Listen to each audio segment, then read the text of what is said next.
There's a documentary that came out a bit ago. Maybe this is more recently, but basically around Bill Finger. Now, who is that? It's arguably the creator, at least the co-creator, or a strong influence in Batman.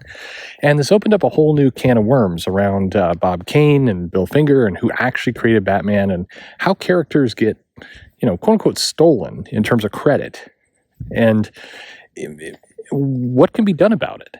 And why is this so consistent in comics?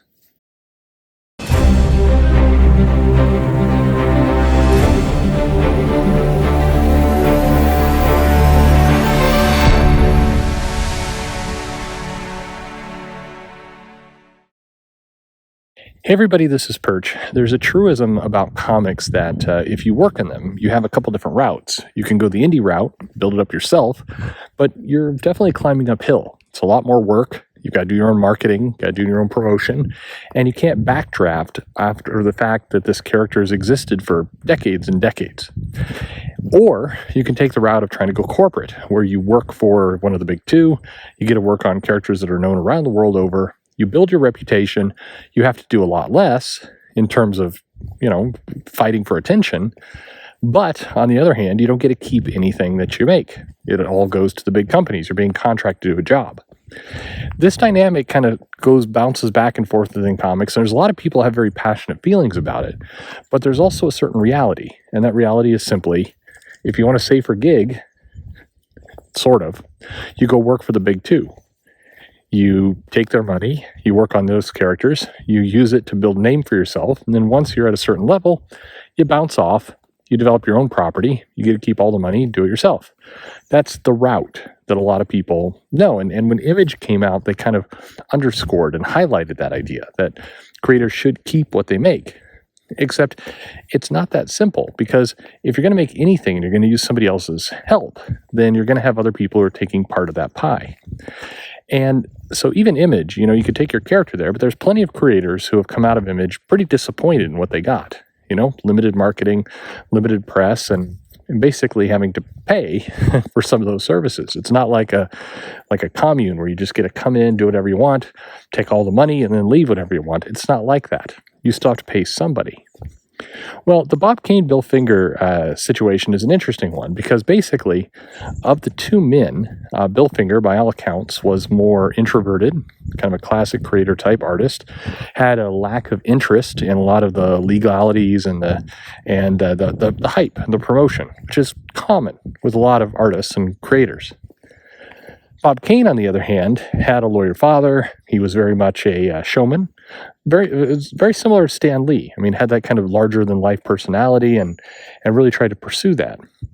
So the character of Batman, as far as we can tell, when it came out, there was a kind of initial attempt by Bob Kane to put this character out. But a lot of the groundwork, a lot of what we know about the character, including his alter ego, the costume, the way he would fight crime, the kind of dark knight, the dark part of the Dark Knight, all came from Bill Finger. But until recently, nobody really knew that name. And when it would come up, Bob Kane had pretty famous, very hostile, very negative reactions. Like, oh, he's exaggerating. He didn't have any. He's trying to steal my credit. He's trying to steal my limelight. And the comment within the creative field was always that Kane protested too much. That he kind of went overboard in dismissing what Finger did, and as a result, he was hiding his own insecurities, hiding his own guilt. That's certainly how history started to come down on it. Of course, both men are deceased now. But at least the way people look at it, they view kind of Bill Finger as a very sympathetic character, somebody who is kind of taken advantage of and abused.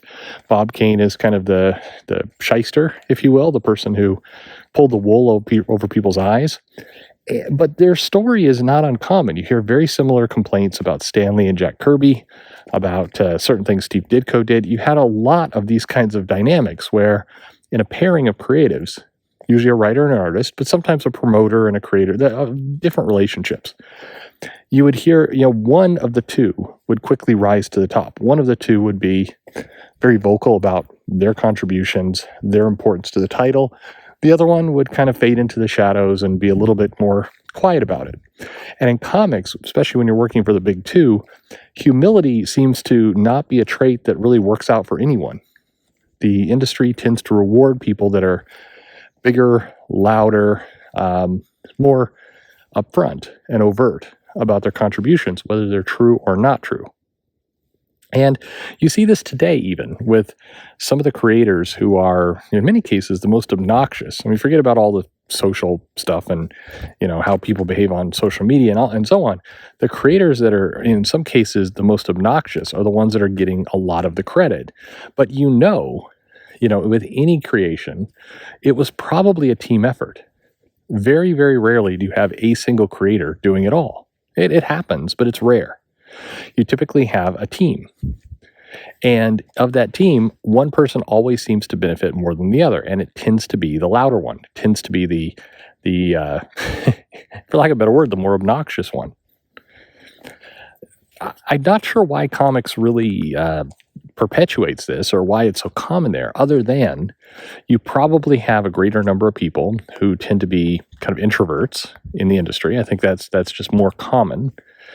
I think the other thing you have is you have the kind of a weird dynamic that people wrestle with. And it's the idea that if I made it, it's mine. And people struggle with the concept of, yeah, but if you if you sold that to somebody else, you sold it to somebody else. It's not yours anymore. And I've met lots of creators who believe that Marvel or DC owes them, for lack of a better word, reparations for creators or for characters and scenarios that they created, forgetting that they signed a contract. Maybe it was a fair contract, maybe it was not, but it was signed. They got a check at the time. And this is human nature. Whenever we make things that surprise us and they do way better than we expected, if we're not the sole beneficiary of that success, we tend to feel like we were cheated, like somebody else knew that it was going to be amazing, and we got hoodwinked and thus kind of cheated out of cash. And part of it's a way of, I think, making ourselves feel better because we feel a little bit foolish over the perception that we gave away the farm. In terms of this Bill Finger, Bob Kane situation, I mean, we don't fully know. We've seen a lot of evidence. We've heard a lot of things now in the documentary that was made and other things that certainly suggest that Bill Finger had quite a bit to do with the character. We also know that Bob King, through his own statements, said that Bill Finger really had nothing to do with Batman for a very, very long time. And then he kind of recanted to some extent right before he died and gave him more credit. So we know something went on there. We know the Jack Lee, there's an amalgamation, the Jack Kirby, Stan Lee situation very, very well at this point. And there's lots of stories of Marvel's past of kind of the bigger-than-life showman taking credit for the underdog, if you will. But you also see it in what I described at the beginning, this dynamic of, do I work for a big company or do I work for myself? And an almost universal unhappiness with either path. For people who work for themselves, they tend to have this kind of deep-seated, anger or frustration or irritation at the big two for being sellouts, for not being, truly great creative houses. And for people who go work for the big two, there tends to be this frustration that builds up over time over, why aren't these characters mine? Why am I not making millions of dollars off of Deadpool? It just keeps going. And maybe the truth of it is that nobody's ever going to fully be happy. But overall, it's an interesting dynamic, and I think it's personal choice whether creators want to work for themselves or work for others always. So the question is, what about you? What would you do? If you're a creator, would you rather work for yourself and make less money and maybe have less fame? Or would you rather work for the big two, for a big publisher, and definitely miss out on the upside to a lot of these characters, give away maybe some of your best ideas to somebody else? And why do you think that in comics, there tends to be this dynamic of the louder person gets more of the praise and more of the credit, whether they deserve it or not? Why is that true in comics? Leave a comment below. Let me know what you think. Like, subscribe, click the bell for notifications if you want to do that. Follow me on social media or send me an email. It's a wonderful day for a walk. Having a good... it's been a kind of steady climb uphill. Anyway, I'm getting my exercise in. Anyway, thanks for listening, everyone.